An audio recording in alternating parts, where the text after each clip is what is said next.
नमस्कार, स्वागत है आपका हमारे चैनल में। मैं रानी गुप्ता आपके साथ और बड़ी खबर सामने आ रही है अरविंद केजरीवाल से जुड़ी हुई। दरअसल अरविंद केजरीवाल आज से 2 दिवसीय गुजरात दौरे पर हैं और इस दौरान उनके साथ पंजाब के सीएम भगवंत मान भी मौजूद रहे। आपको बता दें कि एक जनसभा को संबोधित करते हुए अरविंद केजरीवाल ने यह कह दिया कि मनीष सिसोदिया को गिरफ्तार कर लिया गया है। साथ ही उन्होंने ये भी कहा कि ये जो गिरफ्तारी है वो सिर्फ और सिर्फ 8 दिसंबर तक की ही रहेगी, यानी कि जैसे ही चुनाव का रिजल्ट डिक्लेयर हो जाएगा उसके बाद उन्हें जेल से रिहा कर दिया जाएगा। आपको बता दें कि जब से सीबीआई ने मनीष सिसोदिया को पूछताछ के लिए बुलाया है और पूछताछ जब से जारी है तब से लगातार आम आदमी पार्टी के तमाम लीडर्स और अरविंद केजरीवाल यही प्रेडिक्शन कर रहे हैं कि मनीष सिसोदिया की गिरफ्तारी हो रही है, मनीष सिसोदिया को गिरफ्तार कर लिया गया है। लेकिन सीबीआई ने सिर्फ और सिर्फ शराब घोटाला मामले में मनीष सिसोदिया को पूछताछ के लिए बुलाया है। लेकिन इसको लेकर के इतना बड़ा सियासी खेल खेला जा रहा है आम आदमी पार्टी और उनके कार्यकर्ताओं और नेताओं के द्वारा। देखने को मिला था कि सुबह कैसे स्टेडियम के बाहर संजय सिंह और अतिशी मार्लेना वहां पर बैठे हुए थे सड़कों पर और धरना दे रहे थे और इस दौरान देखने को मिल रहा था कि कैसे वो मोदी सरकार के विरोध में नारे लगाते हुए दिखाई दे रहे थे। इसके बाद देखने को मिला कि अरविंद केजरीवाल गुजरात में जाते हैं, वहां पर जनसभा को संबोधित करते हैं और ये कहते हैं कि जिस तरीके से मनीष सिसोदिया को बार बार फंसाने की कोशिश की जा रही है तो ये बिल्कुल बेबुनियाद है। बार बार यही कहा जा रहा है कि मनीष सिसोदिया भगत सिंह है आज के जमाने के। लेकिन इसी के साथ ही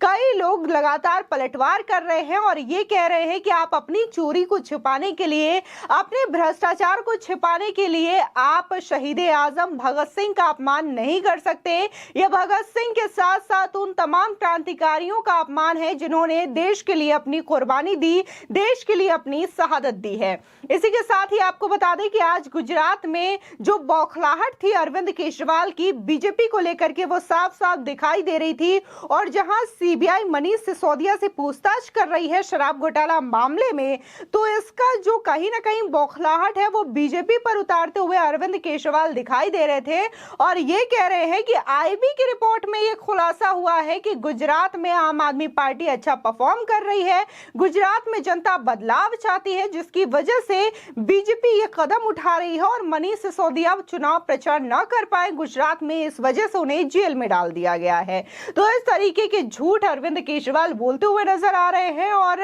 जिस तरीके से वो आईबी रिपोर्ट की बात कर रहे हैं उसमें भी अपने आप में एक बड़ा सवाल उठता है कि आईबी की रिपोर्ट आखिर अरविंद केजरीवाल जो कि दिल्ली के सीएम है उन्हें कैसे सौंप दी गई और कैसे इसका खुलासा उनके माध्यम से किया जा रहा है कि आईबी की रिपोर्ट में ऐसा क्या लिखा है और क्यों लिखा है। इसी के साथ ही उन्होंने ये भी कहा कि हम जिस तरीके से भ्रष्टाचार मुक्त दिल्ली बनाए हैं वैसे ही भ्रष्टाचार मुक्त गुजरात भी बनाएंगे। हमने पंजाब में भी भ्रष्टाचार नहीं होने दिया है और साथ ही उनका कहना है कि गुजरात में हम एक भी मंत्री को भ्रष्टाचार नहीं करने देंगे, एक भी मंत्री को पैसा खाने नहीं देंगे अगर हमारी सरकार बनती है। आपको बता दें कि देखने को मिल रहा है कि दिल्ली में लगातार तमाम ऐसे उनके लीडर्स हैं जिन पे की लगातार करप्शन के चार्जेस लग रहे हैं। तमाम बड़े एमएलएज हैं, मंत्री हैं जिन पर सीधे तौर पर यह आरोप भी लगा है और कई मंत्री और एमएलए तो इस वक्त जेल में भी मौजूद हैं। तो कुछ के साथ सीबीआई पूछताछ कर रही है। लेकिन इसके बावजूद अरविंद केजरीवाल गुजरात जाते हैं और गुजरात की जनता को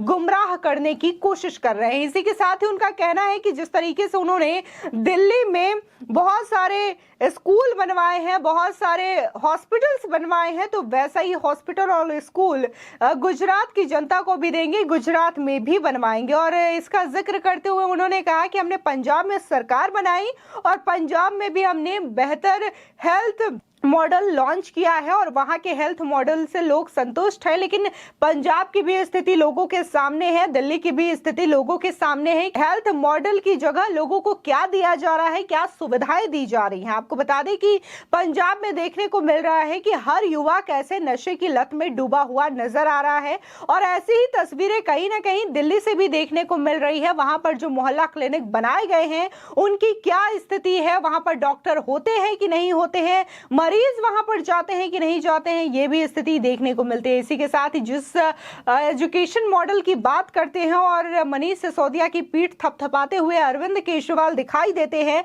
तो उसकी भी पोल खुली है। कई ऐसे वीडियोस मौजूद हैं जिसमें आप देख सकते हैं कि दिल्ली के सरकारी स्कूल की क्या स्थिति है, वहां पर कितने बच्चे पढ़ने के लिए आते हैं और वहां पर प्रिंसिपल है भी या नहीं। बहुत सारे ऐसे भी स्कूल हैं दिल्ली के अंदर जिनमें तो प्रिंसिपल की ही मौजूदगी नहीं रहती, वहां पर प्रिंसिपल को अपॉइंट ही नहीं किया गया है। इसी के साथ ही कई सरकारी स्कूलों की स्थिति ऐसी है जो कि बच्चे टीन शेड में पढ़ने के लिए मौजूद हैं, टीन शेड के स्कूल बनाए गए हैं और उसको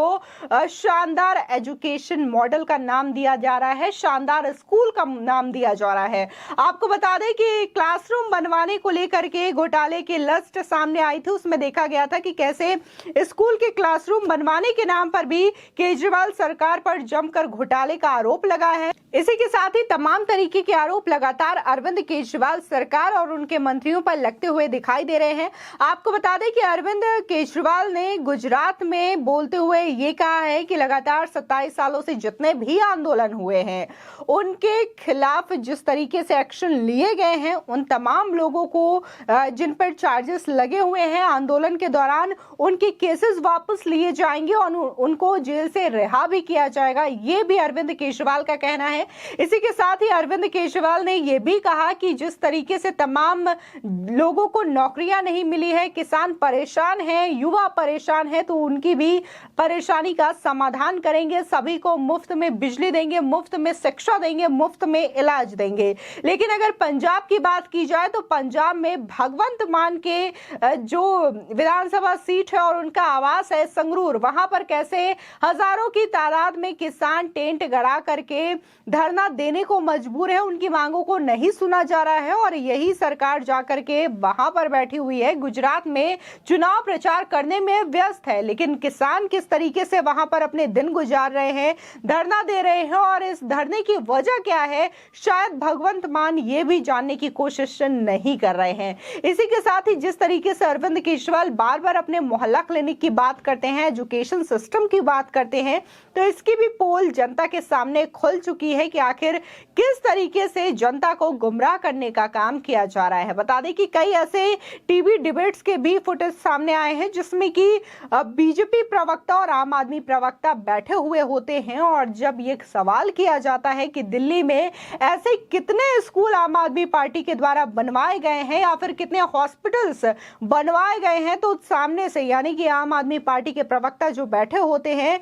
उनके मुंह से एक शब्द नहीं निकलता कि आखिर कितने स्कूल उन्होंने बनवाए हैं या फिर नहीं बनवाए हैं। इसी के साथ ही एक आरटीआई रिपोर्ट में तो यहां तक खुलासा हुआ है कि दिल्ली के लगभग 1/3 स्कूलों में 11वीं 12वीं में तो मैथमेटिक्स और इसी के साथ ही साइंस कॉमर्स की भी पढ़ाई नहीं की जाती, यानी कि जो बच्चे 11th 12th में पढ़ते हैं वो बिना साइंस कॉमर्स के पढ़े पास किए जाते हैं। आपको बता दें कि अरविंद केजरीवाल ये दावा करते हैं कि उनके स्कूल से पढ़े गए बच्चे आज इंजीनियर्स बन रहे हैं, डॉक्टर्स बन रहे हैं। लेकिन सवाल ये उठता है कि जो बच्चे 11वीं 12वीं में साइंस नहीं पढ़ पा रहे हैं, कॉमर्स नहीं पढ़ पा रहे हैं, तो वो आखिर इंजीनियर डॉक्टर्स बन कैसे रहे हैं। इसी के साथ ही देखने को मिला था कि जो दिल्ली के स्कूल्स लगातार टॉप 10 लिस्ट में शामिल हुआ करते थे, वहां के बच्चों की पासिंग प्रतिशत बहुत ज्यादा बताई जाती थी, लेकिन केजरीवाल सरकार में देखने को मिल रहा है कि इस बार तो दिल्ली टॉप 10 के लिस्ट में ही सीधे बाहर थी और वहां के बच्चों की जो परफॉर्मेंस थी कहीं ना कहीं घटती हुई नजर आ रही है। लेकिन इसके बावजूद अरविंद केजरीवाल ये कह रहे हैं कि उनका दिल्ली मॉडल बेस्ट है, उनका एजुकेशन मॉडल बेस्ट है। इसी के साथ ही बार बार मनीष सिसोदिया की सराहना करते हुए दिखाई दे रहे हैं। आरोप लगते जा रहे हैं, लगातार दूसरी बार सीबीआई ने उन्हें पूछताछ के लिए बुलाया है। पहली बार जहां सीबीआई ने उनके घर पर रेड डाली थी, कई सारे डॉक्यूमेंट्स बरामद हुए थे, जिसके बाद 15 लोगों के खिलाफ सीबीआई ने एफआईआर दर्ज की थी और इसी के साथ ही ईडी की भी एंट्री इस शराब घोटाला मामले में की गई थी और कई लोग तो इस मामले में गिरफ्तार भी हो चुके हैं। कई सारे स्टिंग ऑपरेशंस के वीडियो भी सामने आ चुके हैं, लेकिन इन सब के जवाब देने के बजाय अरविंद केजरीवाल सरकार बार बार ये साबित करने में लगी है कि मनीष सिसोदिया, सत्येंद्र जैन समेत जितने भी उनके करप्टेड लीडर्स हैं, एमएलएस हैं, कहीं ना कहीं वो कुर्बानी दे रहे हैं देश के लिए और वो आज के भगत सिंह हैं और उनसे कम नहीं है। फिलहाल आपकी इस खबर पर क्या राय है, हमारे कमेंट सेक्शन में जरूर बताएं। आगे की और भी अपडेट के लिए चैनल को सब्सक्राइब करना ना भूलें।